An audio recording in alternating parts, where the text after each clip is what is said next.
All right, so this is a little bit different of a project.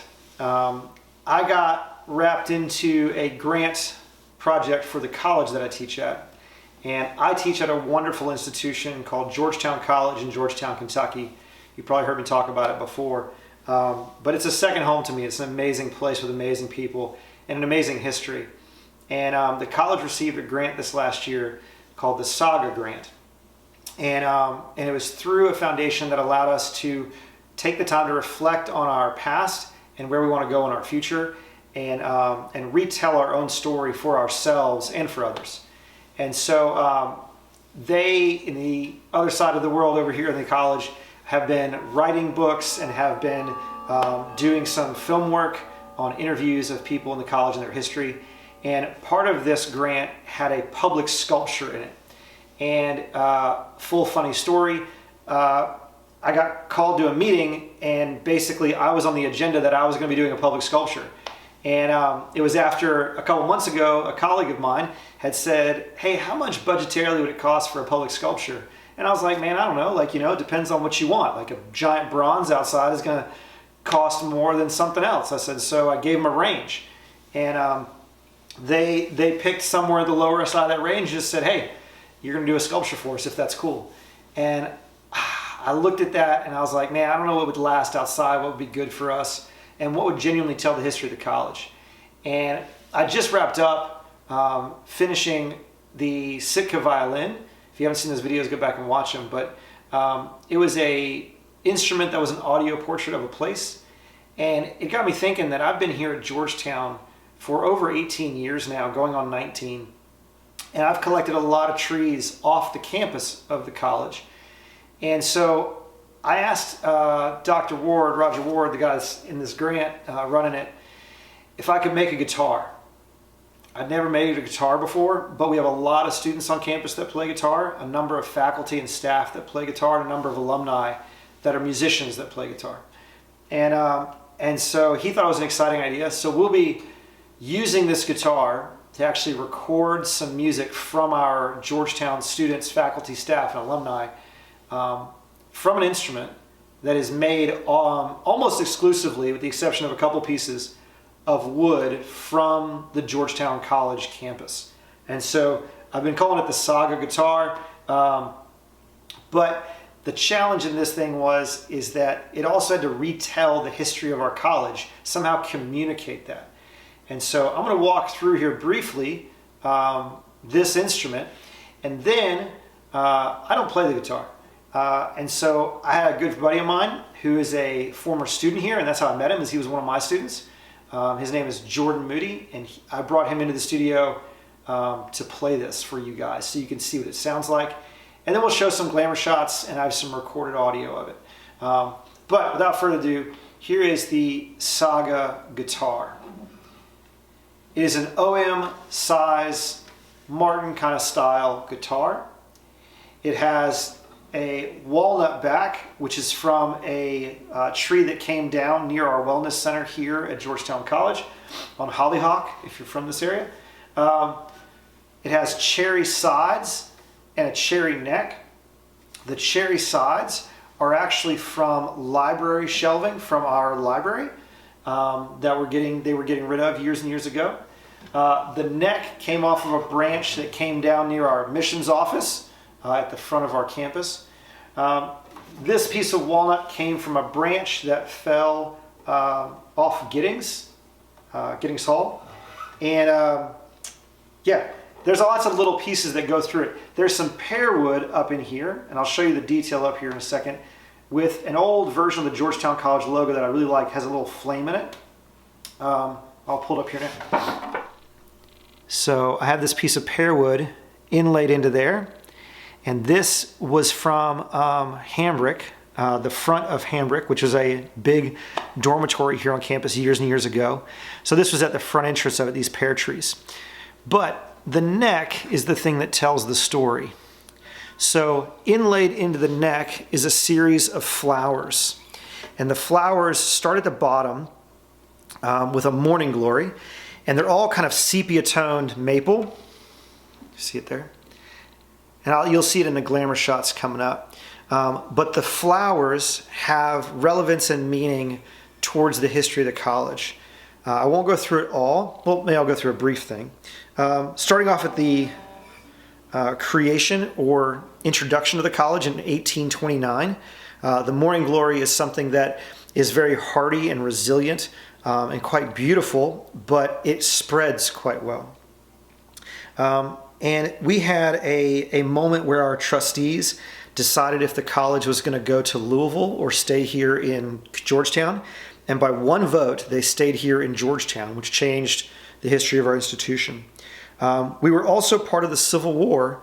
In the Civil War, half of our students went to fight for the North and half went to fight for the South, which I always talk about how fascinating it is to be, how odd it must be to be in English class with someone on one day and then go and try and kill them the next, and then have to rectify coming back to class with them, hopefully. But our college has bared a lot of kind of tribulations and times. So going from our creation to the Civil War to this, we partnered with the Kentucky Baptist Convention, and this is a almond flower that you often graft off of. And so we joined them later only to split from the Kentucky Baptist Convention because our systems and beliefs no longer really aligned with their missions and goals. But all of these kind of played a role in the college up to where President Green came. And this is a fireweed. This is what happens after, this is the first plant that comes back, or flower that comes back after wildfires. And we went through a really rough patch, and Dr. Green was a very pivotal role of pulling us out of that. And the last one is a calla lily, which is for President Rosemary Allen, our first female president and our current leader of the college.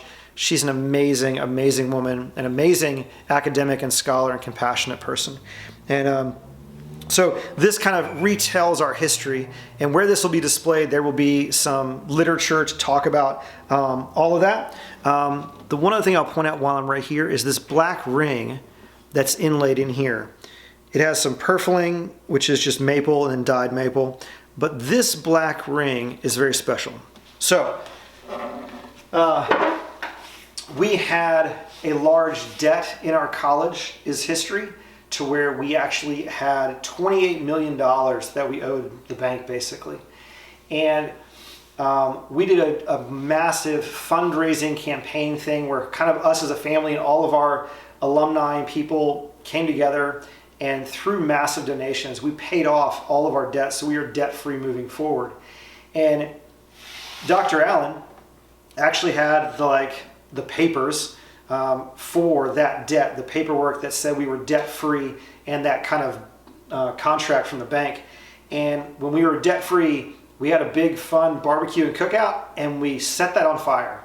And we literally burned all the statements from the bank saying that we owed the money.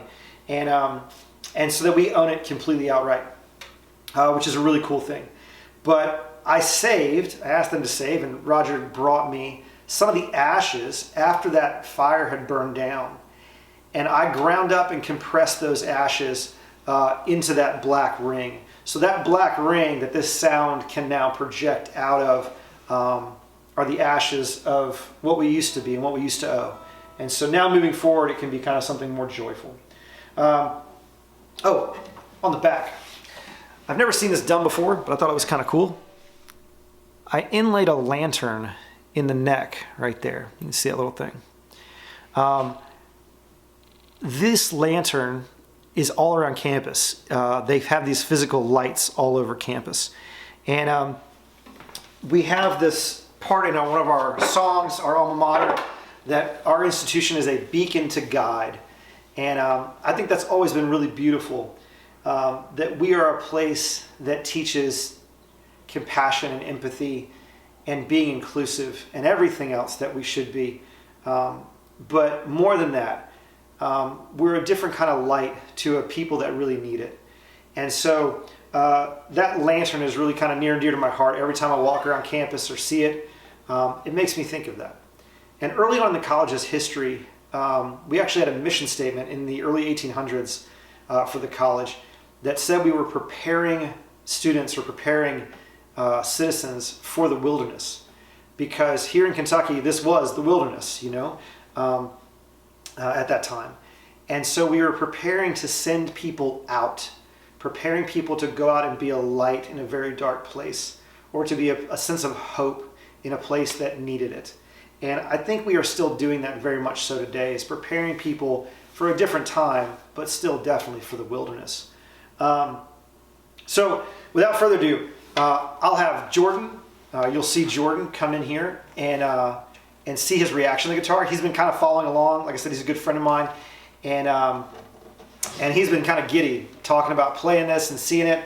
And so you'll see him kind of be able to enjoy the fruits of my labor to the college. But yeah, we'll let you hear it, and then we'll see some clamor shots. So thank you guys so much for listening for so long. And yeah, I appreciate it. The older you get, the less you get the opportunity to feel like Christmas morning again. Yeah. And this is a moment that I legitimately feel like it's kind of Christmas morning. Oh, that's so exciting. And it's like the excitement of like I get the excitement of watching my kids open up their gifts. So like getting to think that the college is, but I don't know. There's so much that I'm thinking about. So anyway. Well, you ready to see it? I'm very ready. Very.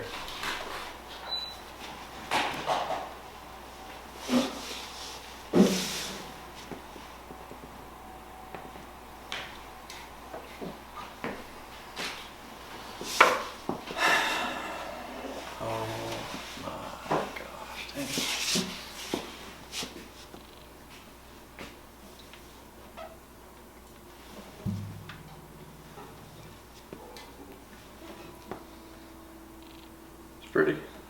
What do you say? It's pretty. Man, it's amazing. A tree. You know? Yeah. Yeah. There's so many things I could say about a tree, but man. Wow, I'm blown away, dude. The neck is gorgeous. I mean, that could not have turned out any prettier. Wow. And you said that all of that was The ash from when we burned our debt of our college. Yeah. What a genuine testament to. I mean, I think through like the years that the college has had, and I think through everything I got to see while I was here, after I was here, recent years, knowing you, knowing other staff, faculty, and the changes that it's seen, the college has seen, the hardships that it's seen, and to take something like a tree that most people drive past and don't think about every day, that has been demolished, and to take the remnants from that and to turn it into something like this is like, man, a close friend of mine, Brian Taylor, you know, made a comment about how every great story, and he references this quote a lot, every great story has remnants of the gospel. And when I look at this guitar, I see remnants of the gospel, which is so cool, man. So, dude, you good with me just strumming it? I'm feeling crazy weird about this right now.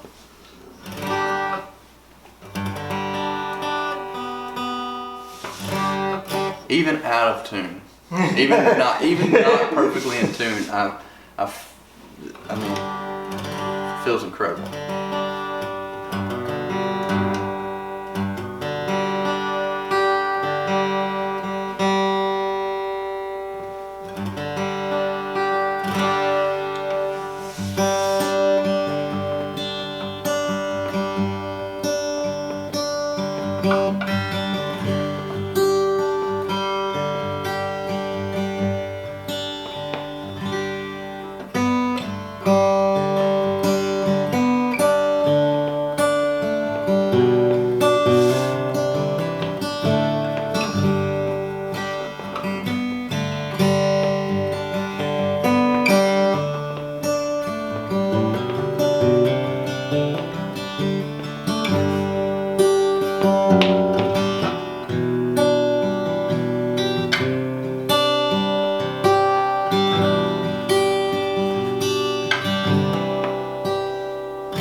That's so cool.